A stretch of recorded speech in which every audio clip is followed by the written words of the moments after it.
Mwenyezi Mungu ndiye anayetoa riziki. Habari ya halali au haramu ni chombo chako unachotumia katika kupokelea hiyo riziki. Kazi ya Mwenyezi Mungu ni kutoa riziki. Wewe ndio unayekwenda kuigeuza hiyo riziki yako kuwa halali au hiyo riziki yako kuwa haramu kwa hicho chombo unachotumia kwenda kupokelea nini? Hiyo riziki.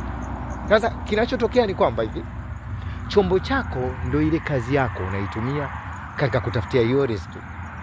Kwa hiyo ukiwa ya halali hiyo kazi yako, wewe ndio umehalalisha, umepata halali, yani wewe ndio umehalalisha riziki yako.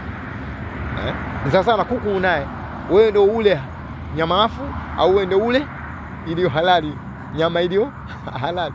Kwa hivyo Mwenyezi Mungu hatoi riziki ya halali wala hatoi riziki ya haramu, yeye anatoa riziki. Tunasema hivyo. Kwa hiyo sisi ndio tutakaye kwenda kufanya hiyo riziki iwe halali, au sisi ndio tutakaye kwenda kuifanya hiyo riziki kuwa nini? Haramu.